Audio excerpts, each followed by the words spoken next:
بسم اللہ الرحمن الرحیم۔ السلام علیکم ناظرین، حضرت عبد المطلب کو یہ حکم اس وقت دیا گیا جب وہ اپنی منت بھول چکے تھے۔ پہلے خواب میں ان سے کہا گیا منت پوری کرو۔ انہوں نے ایک مینڈا ذبح کر کے غریبوں کو کھلا دیا۔ پھر خواب آیا اس سے بڑی پیش کرو۔ اس مرتبہ انہوں نے ایک بیل ذبح کر دیا۔ خواب میں پھر یہی کہا گیا اس سے بھی بڑی قربانی پیش کرو۔ اب انہوں نے اونٹ ذبح کیا۔ پھر خواب آیا اے عبد المطلب اس سے بھی بڑی چیز پیش کرو۔ انہوں نے پوچھا اس سے بھی بڑی چیز کیا ہے؟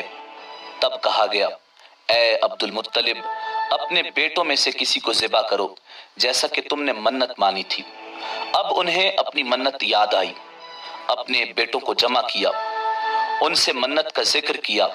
سب کے سر جھک گئے، کون خود کو ذبح کروانا چاہتا؟ آخر حضرت عبداللہ بولے ابا جان آپ مجھے ذبح کر دیں۔ یہ سب سے چھوٹے تھے، سب سے خوبصورت تھے، سب سے زیادہ محبت بھی حضرت عبد المطلب کو انہی سے تھی، لہٰذا انہوں نے قرعہ اندازی کرنے کا ارادہ کیا۔ تمام بیٹوں کے نام لکھ کر قرعہ ڈالا گیا۔ حضرت عبداللہ کا نام نکلا۔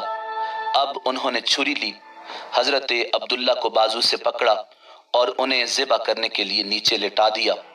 جوں ہی باپ نے بیٹے کو لٹایا، عباس ضبط نہ رہا، فوراً آگے بڑھے اور بھائی کو کھینچ لیا۔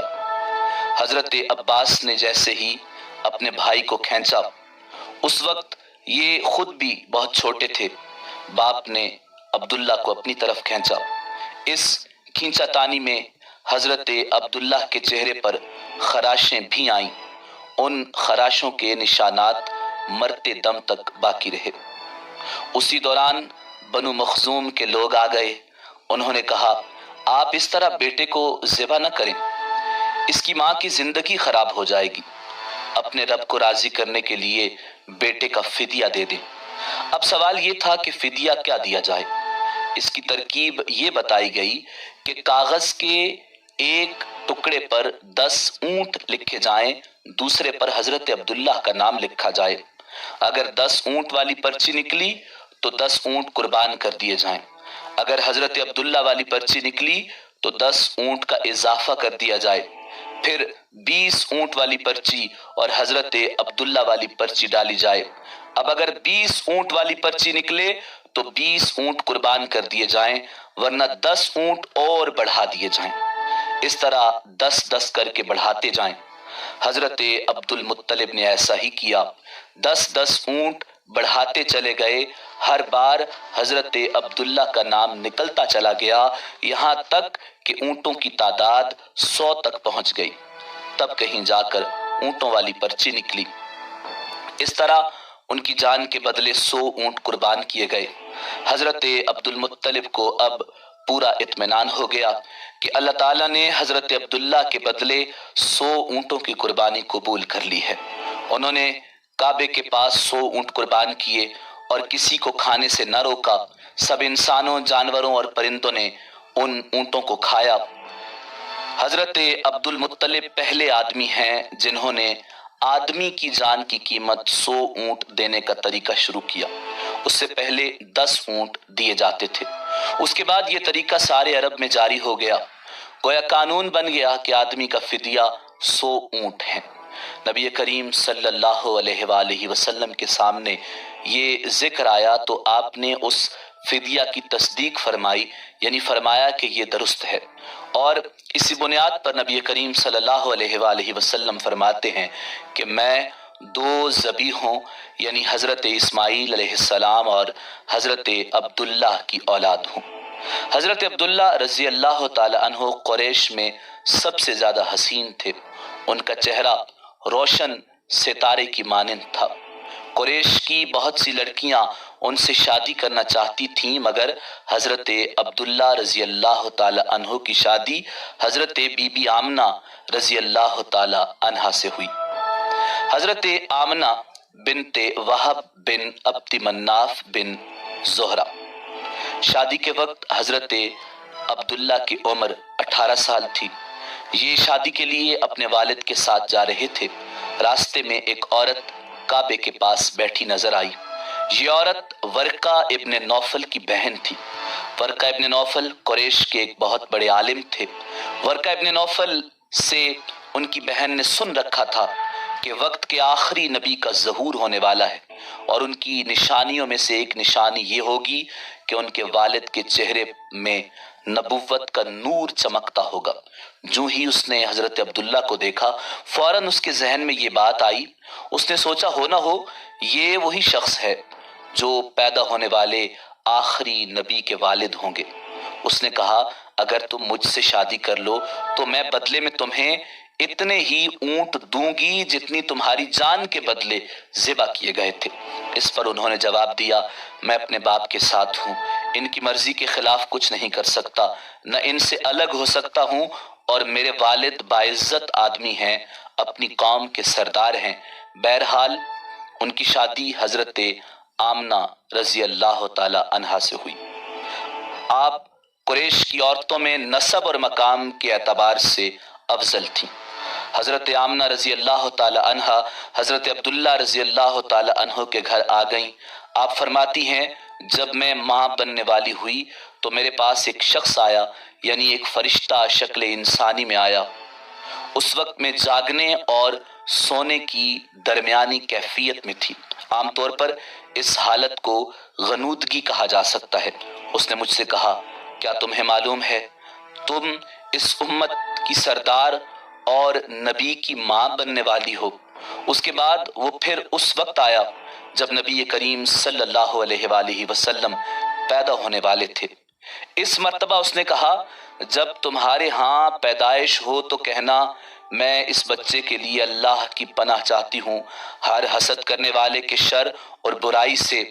پھر تم اس بچے کا نام محمد صلی اللہ علیہ وآلہ وسلم رکھنا، کیونکہ ان کا نام تورات میں احمد ہے اور زمین اور آسمان والے ان کی تعریف کرتے ہیں، جبکہ قرآن میں ان کا نام محمد ہے اور قرآن ان کی کتاب ہے۔ ایک روایت کے مطابق فرشتے نے ان سے یہ کہا تم وقت کے سردار کی ماں بننے والی ہو۔ اس بچے کی نشانی یہ ہوگی کہ اس کے ساتھ ایک نور ظاہر ہوگا جس سے ملک شام اور بصرہ کے محلات بھر جائیں گے۔ جب وہ بچہ پیدا ہو جائے گا تو اس کا نام محمد صلی اللہ علیہ وآلہ وسلم رکھنا، کیونکہ تورات میں ان کا نام احمد ہے اور آسمان اور زمین والے ان کی تعریف کرتے ہیں، اور انجیل میں ان کا نام احمد ہے کہ آسمان اور زمین والے ان کی تعریف کرتے ہیں، اور قرآن میں ان کا نام محمد ہے۔ حضرت عبداللہ رضی اللہ تعالی عنہ کے چہرے میں نور چمکتا تھا۔ شادی کے بعد وہ حضرت آمنہ رضی اللہ تعالی عنہ کے چہرے میں آ گیا۔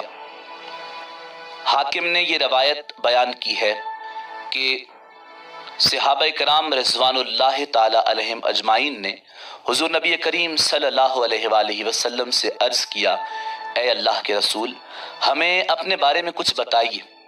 آپ صلی اللہ علیہ وآلہ وسلم نے ارشاد فرمایا میں اپنے باپ ابراہیم کی دعا ہوں، اپنے بھائی عیسیٰ کی بشارت ہوں اور خوشخبری ہوں۔ جب میں اپنی والدہ کے شکم میں آیا تو انہوں نے دیکھا گویا ان سے ایک نور ظاہر ہوا جس سے ملک شام میں بصرہ کے محلات روشن ہو گئے۔ حضرت آمنہ رضی اللہ تعالی عنہا نے حضرت حلیمہ سعدیہ رضی اللہ تعالی عنہا سے فرمایا تھا میرے اس بچے کی شان نرالی ہے، یہ میرے پیٹ میں تھے تو مجھے کوئی بوجھ اور تھکن محسوس نہیں ہوئی۔ حضرت عیسیٰ علیہ السلام وہ آخری پیغمبر ہیں جنہوں نے آپ صلی اللہ علیہ وآلہ وسلم کی آمد کی خوشخبری سنائی۔ اس بشارت کا ذکر قرآن مجید فرقان حمید میں موجود ہے، اور یوں ارشاد فرمایا گیا اور اسی طرح وہ وقت بھی قابل ذکر ہے جبکہ عیسیٰ ابن مریم نے فرمایا کہ اے بنی اسرائیل میں تمہارے پاس اللہ کا بھیجا ہوا آیا ہوں، اور مجھ سے پہلے جو تورات آ چکی ہے میں اس کی تصدیق کرنے والا ہوں، اور میرے بعد جو ایک رسول آنے والا ہے ان کا نام مبارک احمد ہوگا، میں ان کی بشارت دینے والا ہوں۔ اب چونکہ حضرت عیسیٰ علیہ السلام یہ بشارت سنا چکے تھے، اس لیے ہر دور کے لوگ آپ صلی اللہ علیہ وآلہ وسلم کا بے چینی سے انتظار کر رہے تھے۔ ادھر آپ کی پیدائش سے پہلے ہی حضرت عبداللہ رضی اللہ تعالی عنہ کا انتقال ہو گیا۔ سابقہ کتب میں آپ کی نبوت کی ایک علامت یہ بھی بتائی گئی ہے کہ آپ کے والد کا انتقال آپ کے ولادت سے پہلے ہو جائے گا۔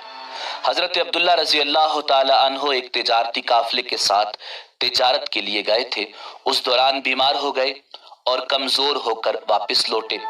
قافلہ مدینہ منورہ سے گزرا تو حضرت عبداللہ اپنی ننیال یعنی بنو نجار کے ہاں ٹھہرے۔ ان کی والدہ بنو نجار سے تھیں، 1 ماہ تک بیمار رہے اور پھر وصال فرما گئے۔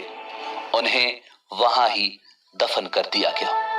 تجارتی قافلہ جب حضرت عبداللہ رضی اللہ تعالی عنہ کے بغیر مکہ مکرمہ پہنچا اور ان کے والد ماجد حضرت عبد المطلب کو پتہ چلا کہ ان کے بیٹے عبداللہ بیمار ہو گئے ہیں اور مدینہ میں اپنے ننہال میں ہیں، تو انہیں لانے کے لیے حضرت عبد المطلب نے اپنے بیٹے زبیر کو بھیجا۔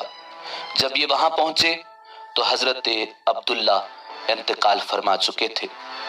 مطلب یہ کہ آپ صلی اللہ علیہ وآلہ وسلم اس دنیا میں اپنے والد کی وفات کے چند ماہ بعد تشریف لائے۔